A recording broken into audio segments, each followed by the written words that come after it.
Vamos a continuar con la predicación del Evangelio de Marcos que venimos haciendo hace más de un año. Vamos a finalizar, estaba haciendo cuentas, vamos a finalizar el último domingo de abril y habrán sido 16 meses y 64 sermones del Evangelio de Marcos. Hoy comenzamos el capítulo 15. Y vamos a ver los versículos 1 al 15. Marcos 15, del 1 al 15, va a aparecer en la pantalla. Dice así la palabra de Dios. Muy de mañana los principales sacerdotes prepararon enseguida una reunión con los ancianos, los escribas y todo el concilio, y atando a Jesús le llevaron y le entregaron a Pilato. Pilato le preguntó: ¿eres tú el rey de los judíos? Respondiendo él le dijo: tú lo dices. Y los principales sacerdotes lo acusaban de muchas cosas. De nuevo Pilato le preguntó diciendo: ¿no respondes nada? Mira de cuántas cosas te acusan. Pero Jesús no respondió nada más, de modo que Pilato estaba asombrado. Ahora bien, en cada fiesta él acostumbraba a soltarles un preso, el que ellos pidieran. Y uno llamado Barrabás había sido encarcelado con los sediciosos que habían cometido homicidio en la resurrección. Y subiendo la multitud comenzó a pedirle que hiciera como siempre les había hecho. Entonces Pilato le contestó diciendo: ¿queréis que os suelte al rey de los judíos? Porque sabía que los principales sacerdotes le habían entregado por envidia. Pero los principales sacerdotes incitaron a la multitud para que le pidiera que en vez de Jesús le soltara a Barrabás. Y Pilato, tomando de nuevo la palabra, les decía: ¿qué haré entonces con el que llamáis el rey de los judíos? Ellos respondieron a gritos: ¡crucifícale! Y Pilato les decía: ¿por qué? ¿Qué mal ha hecho? Y ellos gritaban aún más: ¡crucifícale! Pilato, queriendo complacer a la multitud, le soltó a Barrabás y después de hacer azotar a Jesús, le entregó para que fuera crucificado. Es palabra de Dios. Mis hermanos, en esta porción que nos toca estudiar en la mañana de hoy, lo primero que podemos ver es que no se trata de un simple relato histórico.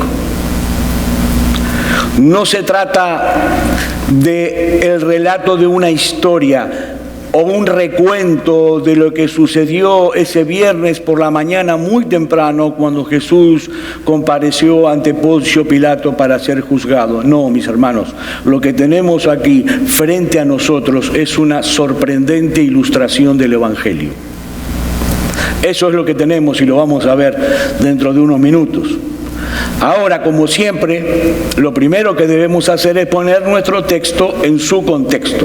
Es decir, hacer una pequeña revisión de lo que venimos viendo. La semana pasada veíamos que el Señor Jesús, luego de ser arrestado en el huerto de Getsemaní, tuvo que someterse a dos juicios.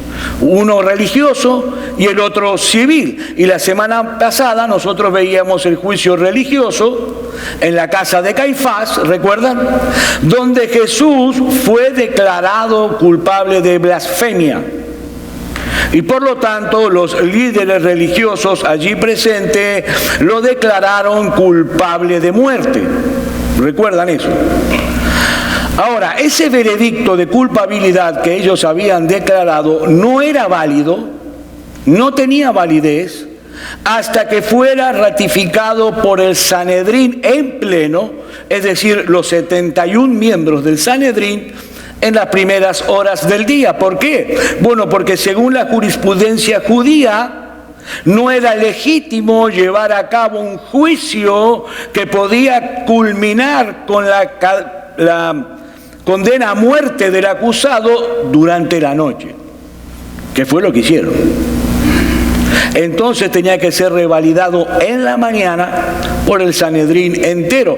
Eso es lo que dice el versículo 1 de nuestro texto. Muy de mañana los principales sacerdotes prepararon enseguida una reunión con los ancianos, con los escribas y todo el concilio. Y atando a Jesús le llevaron y le entregaron a Pilato. Mis hermanos, esto es increíble. Esta gente realmente era increíble. A estos hombres no les importaba en absoluto mentir y condenar al inocente siempre y cuando ellos pudieran aferrarse lo más posible a la letra de la ley. Ese es el problema del legalismo, ¿no? Los legalistas dan prioridad a cosas de menor importancia y al mismo tiempo dejan de lado lo que realmente tiene importancia. Eso es el legalismo. Es decir, para estos hombres, llenar los requisitos legales era muy importante. Matar a un inocente no era tan importante. No había que detenerse en eso. Pero ellos querían cumplir la ley, por eso volvieron a reunirse a la mañana para que fuera válido. Así que se reunieron bien temprano ese viernes por la mañana para ratificar el veredicto y llevar a Jesús delante de Pilato con la esperanza de que Pilato fuera rápido, fuera expedito en dictar la pena de muerte, porque ellos necesitaban matar a Jesús lo más temprano posible, es decir, antes de la puesta del sol, porque comenzaba el día del reposo. Debían guardar el sabbat. Increíble, increíble. Y esta es la parte irónica de esta historia. ¿Por qué? Porque ellos, sin darse cuenta, sin quererlo, porque no era su intención, estaban confirmando la identidad de Jesús como el Mesías prometido, con lo que estaban haciendo. ¿Por qué? Porque ellos estaban cumpliendo, sin saberlo, al pie de la letra, lo que Jesús había profetizado varias veces durante su ministerio terrenal. Vayamos a Marcos capítulo 10, versículo 33. Habla Jesús y les dice a los discípulos: he aquí, subimos a Jerusalén, y el Hijo del Hombre será entregado a los principales sacerdotes y a los escribas, y le condenarán a muerte y le entregarán a los gentiles. Jesús lo había profetizado. Ellos estaban haciendo exactamente lo que Jesús profetizó. Mis hermanos, ¿qué nos enseña esto? Muy simple. Esto nos enseña que la cruz del Calvario no fue el plan B de Dios, que tuvo que acudir rápido al ver que los líderes religiosos de Israel rechazaban a su Mesías. No, mis hermanos, la cruz del Calvario siempre fue el plan A. Es más, el único plan posible para poder perdonar y redimir a pecadores culpables sin pasar por alto la justicia de Dios. No fue el plan B que Dios tuvo que improvisar ante el rechazo de los líderes religiosos de Israel. ¿Ustedes recuerdan el primer sermón que se predicó en la iglesia? El de Pedro en Pentecostés. ¿Recuerdan? Hechos capítulo 2, versículos 22 y 23. Dice Pedro: varones israelitas, escuchad estas palabras. Jesús el Nazareno, varón confirmado por Dios entre vosotros con milagros, prodigios y señales que Dios hizo en medio vuestro a través de él, tal como vosotros sabéis. Ellos sabían de lo que estaba hablando Pedro, lo habían visto. A este, entregado por el plan determinado y el previo conocimiento de Dios, es decir, que ustedes cumplieron con el plan determinado de Dios, a este clavasteis en una cruz por manos de impíos y le matasteis. Pedro le estaba diciendo a los judíos reunidos en Pentecostés: ustedes lo hicieron. Fueron ustedes son responsables de lo que hicieron, pero ¿saben una cosa? Sin saberlo, ustedes estaban cumpliendo el plan determinado por Dios. Porque ese era el plan A, no el plan B. Y otro detalle que resulta irónico en este primer versículo de nuestro texto es que Marcos dice que ellos llevaron atado a Jesús como un delincuente. Dice el versículo 1: y atando a Jesús le llevaron y le entregaron a Pilato. Mis hermanos, aquel que en ningún momento renunció al control absoluto de su soberanía, se dejó atar por los hombres. ¿Para qué? Para que nosotros podamos ser libertados del pecado. El Todopoderoso se hizo débil en su encarnación y se dejó llevar a juicio por sus criaturas. ¿Saben por qué, mis hermanos? Porque era necesario que Jesús fuera condenado en el tribunal de los hombres para que todos nosotros podamos ser absueltos en el tribunal de Dios. Por eso le ataron. Y el poder humano, del que dependía la resolución final del caso de Jesús, obviamente estaba en manos del Imperio Romano, porque Israel estaba bajo el dominio de Roma. Más precisamente estaba a cargo del procurador romano Poncio Pilato. De él dependía el destino de Jesús.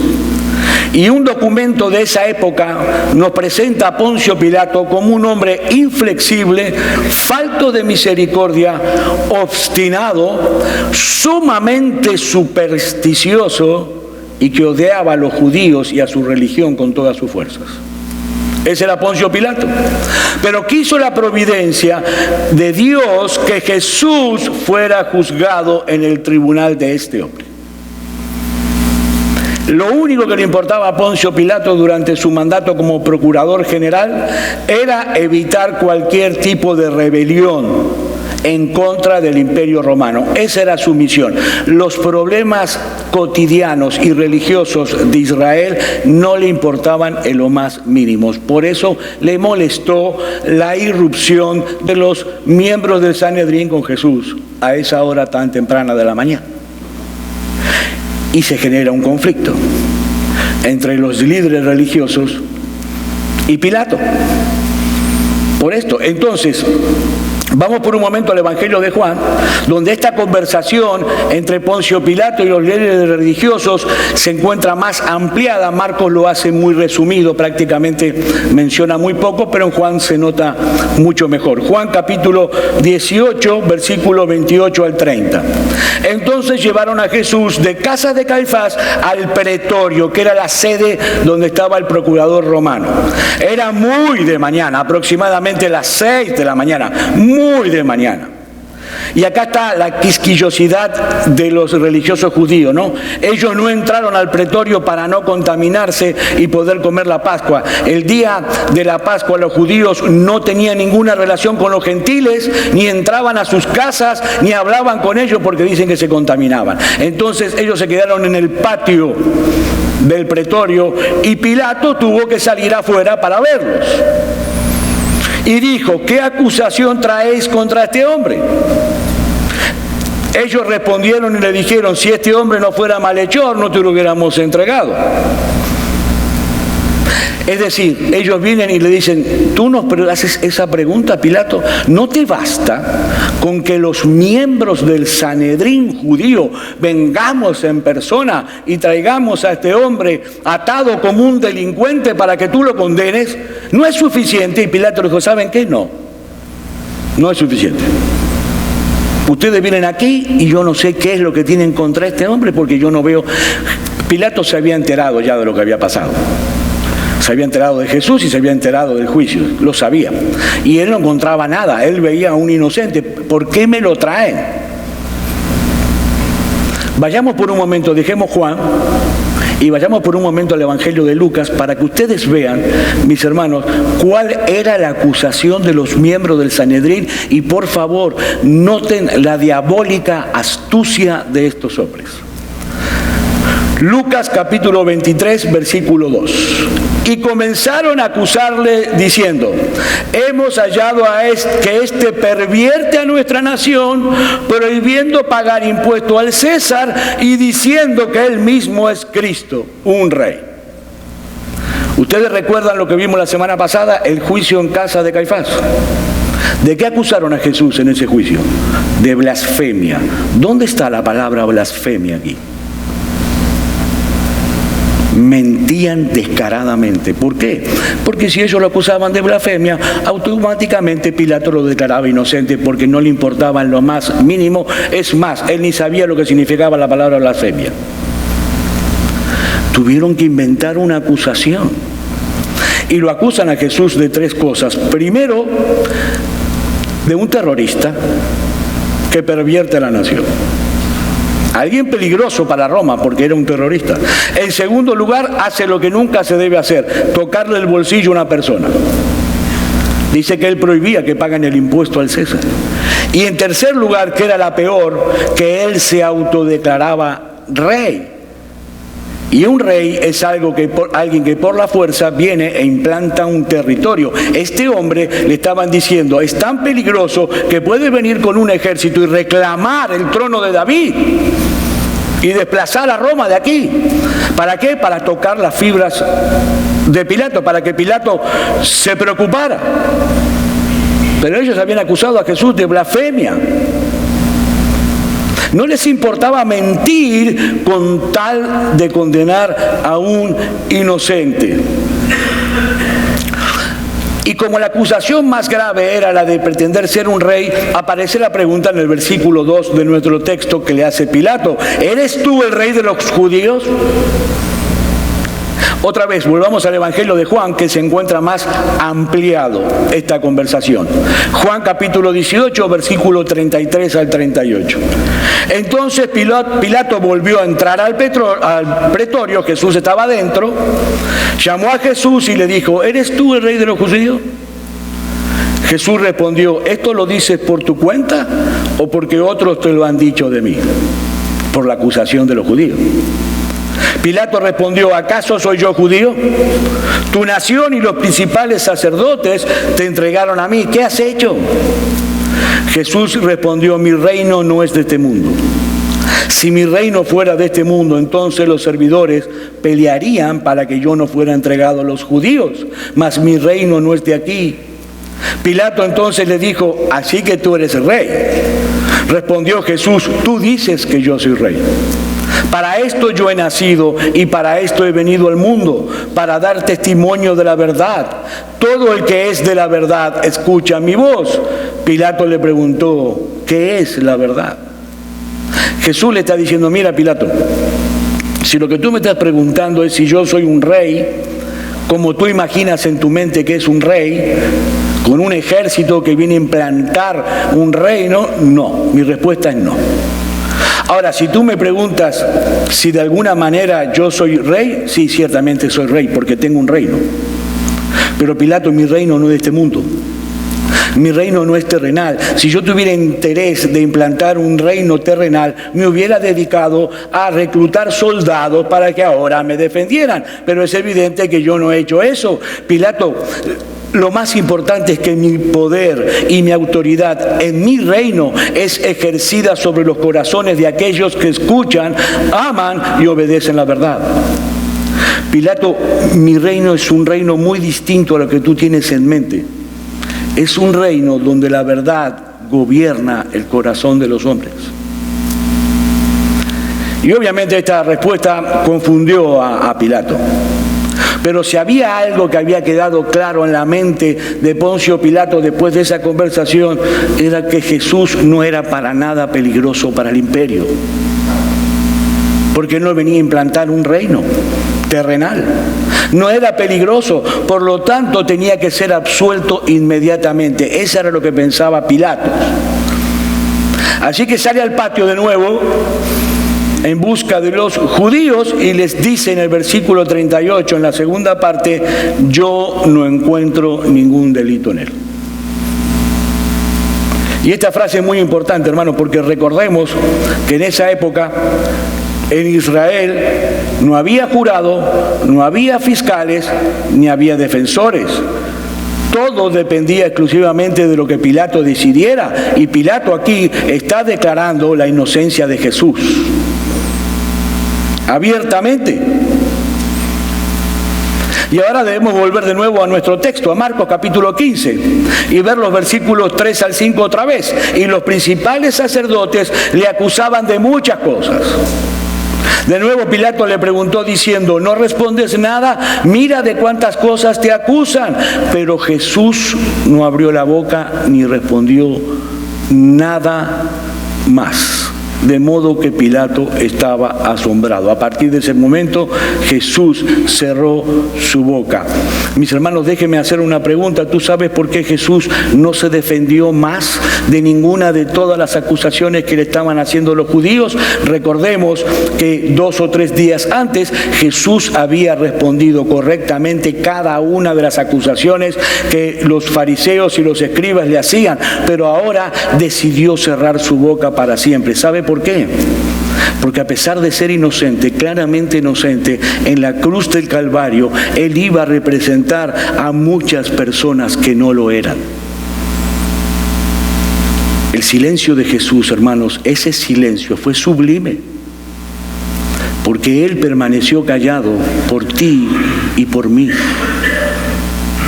Él permaneció callado por aquellos a los que vino a salvar, por nosotros. No hablo más. Y aquí se cumple la profecía que leyó el hermano Felipe hace un momento en Isaías capítulo 53. Dice el versículo 7, fue oprimido y afligido, pero no abrió su boca. Como cordero que es llevado al matadero y como oveja que ante sus trasquiladores permanece muda, Él no abrió su boca. Mi hermano, Cristo guardó silencio a partir de allí por ti y por mí. Y a estas alturas ya, Pilato no sabía qué hacer. Estaba buscando la manera de absolver a Jesús, de liberarlo, pero le resultaba muy difícil poder lidiar con la maldad de estos hombres judíos que insistían en el hecho de que lo condene porque él alborotaba al pueblo. Dice Lucas capítulo 23, versículo 5, pero ellos insistían diciendo, él alborota al pueblo, enseñando por toda Judea, comenzando desde Galilea hasta aquí. Y cuando Pilato escuchó la palabra Galilea, se le iluminaron los ojitos, porque por fin había encontrado una solución al problema que tenía delante. ¿Por qué? Porque él era el procurador general de Roma en Judea y en Samaria. El procurador general de Roma en Galilea era Herodes. Y justamente Herodes estaba presente en Jerusalén para celebrar el día de la Pascua. Entonces no tiene mejor idea que decir, no es mi jurisdicción, es jurisdicción de Herodes, llévelo a Herodes. Así que Jesús es llevado a Herodes. Y dice Lucas capítulo 23, versículo 8 al 11, Herodes al ver a Jesús se alegró en gran manera, pues hacía mucho tiempo que quería verle, porque había oído hablar de él y esperaba alguna señal que él hiciera. Es decir, Herodes quería ver sus milagros, a ver si era verdad lo que la gente contaba, quería ver milagros. Y le interrogó extensamente, pero Jesús nada le respondió. Y los principales sacerdotes y los escribas también estaban allí. ¿Para qué? Para acusarlo con vehemencia. Entonces Herodes, como Jesús no respondía nada, ni hacía ningún milagro, ni hacía nada, con sus soldados, después de tratarle con desprecio y burlarse de él, le vistió con un espléndido manto y le envió de nuevo a Pilato. Se lo devolvió diciendo, yo no encuentro ningún delito en él. Lo mismo que decía Pilato. Entonces finalmente, y ante la insistencia de los líderes religiosos de Israel,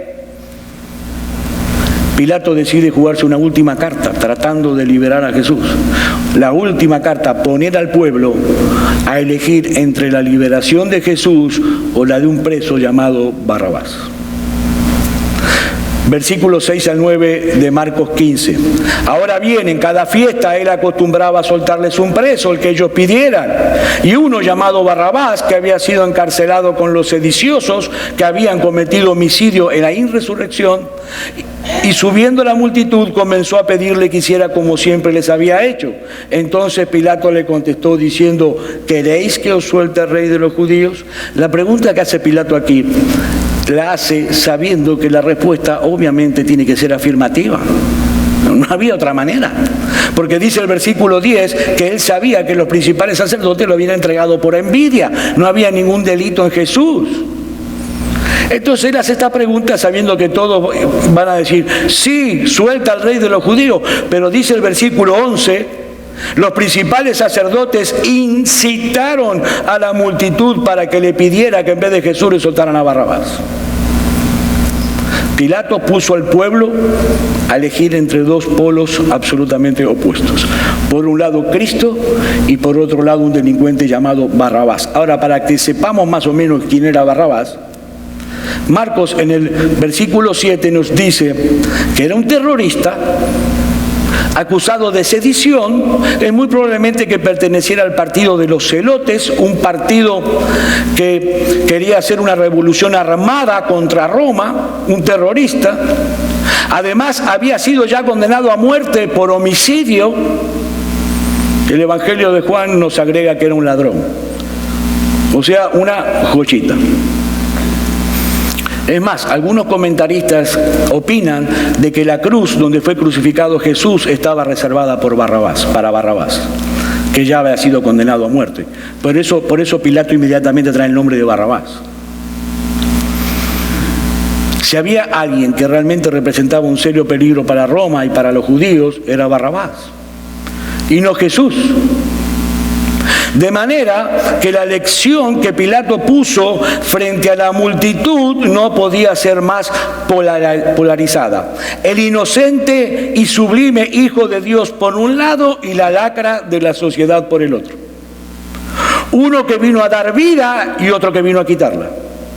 Uno que quería iniciar por la fuerza una revolución armada y otro que quería implantar una revolución espiritual que comienza cambiando al hombre desde adentro por medio del amor y de la verdad. El agua y el aceite, dos polos opuestos. Usemos la imaginación e imaginemos la escena.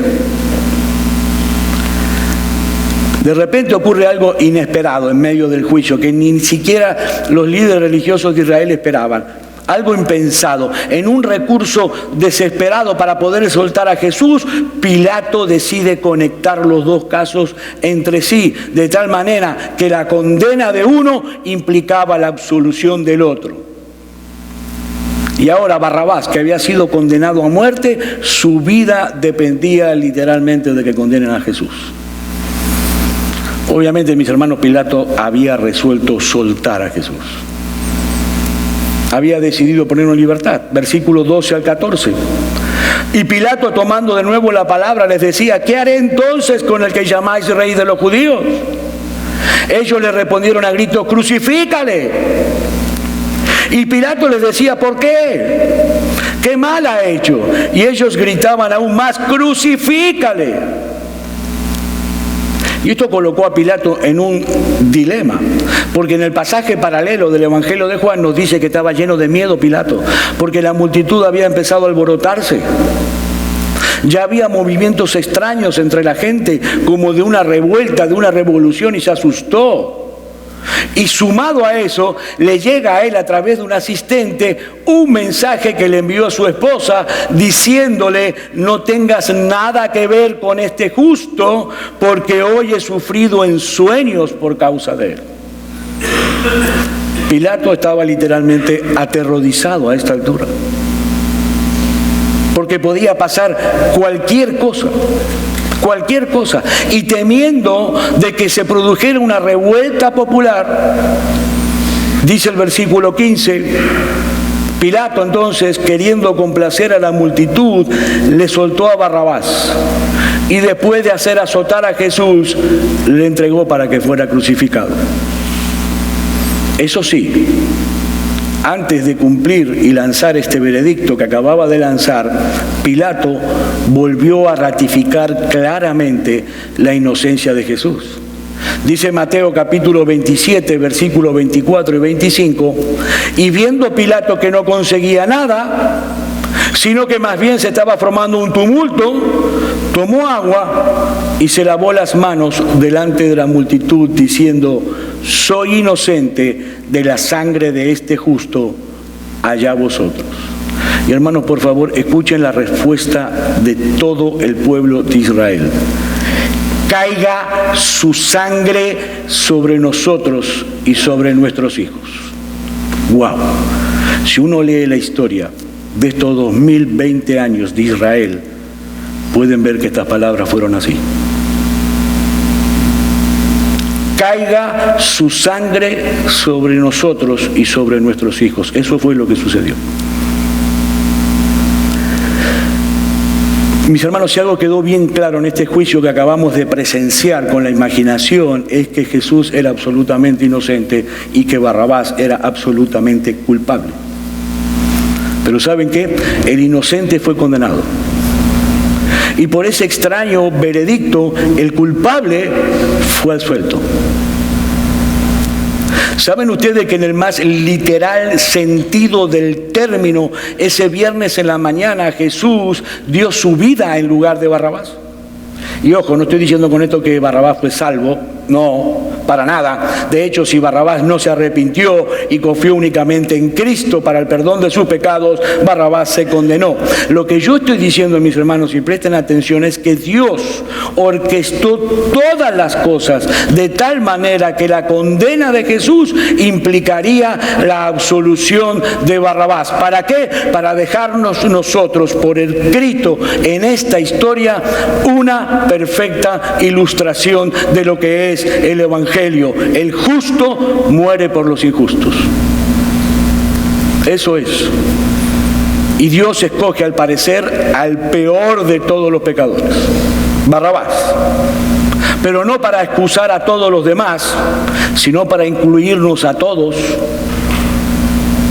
Ese es precisamente uno de los puntos más ofensivos del Evangelio, que en la cruz del Calvario todos quedamos en el mismo nivel.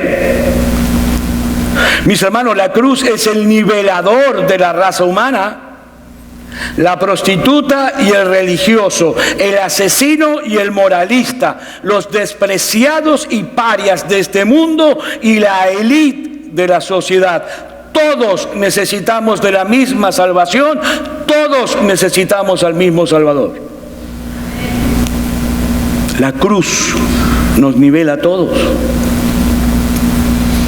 Déjenme hacerles una pregunta. ¿Quién es peor en esta historia para ustedes? ¿Barrabás o los miembros del Sanedrín?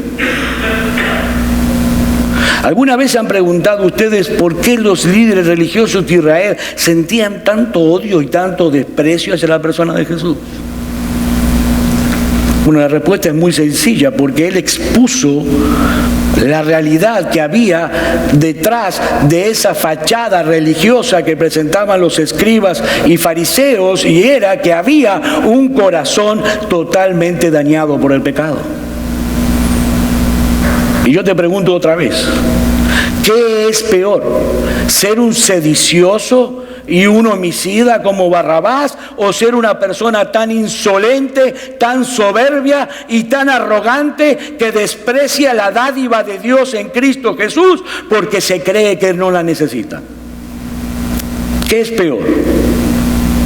Bueno, déjeme darle la respuesta bíblica a esta pregunta. Dice Mateo capítulo 21, versículo 31, el que habla es Jesús, y pregunta: ¿cuál de los dos hizo la voluntad del Padre? Ellos dijeron: el primero. Y aquí Jesús les dice: en verdad os digo que los recaudadores de impuestos y las rameras entran en el reino de Dios antes que vosotros.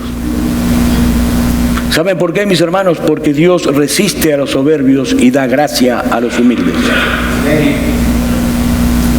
Mi amigo, yo no sé cuál es el lugar en el que tú crees que te encuentras dentro de la escala de maldad de la humanidad. Pero déjame decirte que la Biblia dice en Romanos capítulo 3, versículos 10 al 12, como está escrito, no hay justo, ni aun uno. No hay quien entienda, no hay quien busque a Dios. Todos se han desviado, a una se hicieron inútiles, no hay quien haga lo bueno, no hay ni siquiera uno. Ni uno.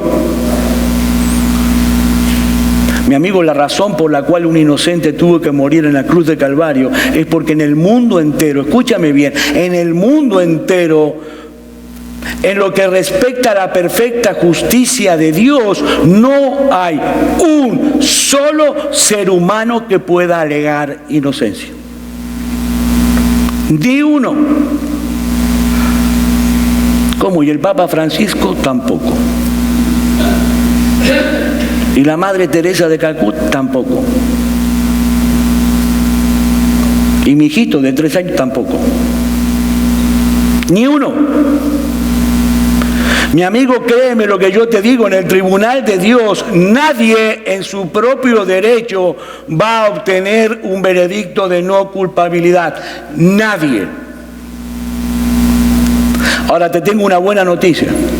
La buena noticia es que todos pueden ser justificados, todos pueden ser declarados justos en el tribunal de Dios gratuitamente, por gracia, sobre la base de la muerte sustitutiva de Cristo en la cruz de Calvario. El justo murió por los injustos para llevarnos a Dios. Como decíamos hace un momento nada más, la cruz es el gran nivelador de la raza humana. Todos son absolutamente culpables, pero todos son igualmente redimibles. Todos pueden ser igualmente perdonados si vienen a Cristo en arrepentimiento y fe. Mi amigo, confía. Descansa enteramente en ese justo que murió por los injustos. Y la Biblia te asegura que hoy mismo tú recibirás el perdón de todos tus pecados y hoy mismo tú recibirás por gracia gratuitamente el don de la vida eterna. Mi amigo, ven a Cristo, ven a la cruz. Allí donde estás, clámale a Él que tenga misericordia de ti. Pero no quiero concluir este mensaje sin traer unas palabras de aplicación para aquellos que ya han puesto su confianza en Cristo Jesús. Mi hermano, mi hermana, nosotros dentro de unos poquitos minutos vamos a celebrar juntos la Cena del Señor. Y justamente a través de este sacramento nosotros lo que vamos a hacer es hacer memoria del alto precio que Cristo estuvo dispuesto a pagar para salvarnos a cada uno de nosotros. Así que déjame darte un consejo. Mi hermano, mi hermana, prepara tu corazón, meditando en esta porción del Evangelio de Marcos que acabamos de estudiar juntos, contemplando este juicio, pero a través de los ojos de Barrabás, porque todos nosotros fuimos Barrabás, y mirándote a ti mismo en ese mismo espejo. Dijo un conocido comentarista del siglo XIX, y con estas palabras concluyo, hablando acerca de Barrabás, él está hablando de Barrabás, él fue el único hombre en el mundo que podía decir que Jesucristo tomó su lugar físico. Pero yo puedo decir que Jesucristo tomó mi lugar espiritual. Porque era yo quien merecía morir. Era yo quien merecía que la ira de Dios se derramara sobre mí. Era yo el que merecía el castigo eterno del lago de fuego. Pero Él fue entregado por mis ofensas. Él fue entregado a juicio por mis pecados. Cristo fue mi sustituto. Estaba satisfaciendo la deuda de la justicia divina y de la santidad. Por eso yo digo que el cristianismo se puede expresar en estas 3 frases. Yo merecía el infierno. Jesús tomó mi infierno. Y ahora a mí no me queda nada más que su cielo. Vamos a orar. Padre, te damos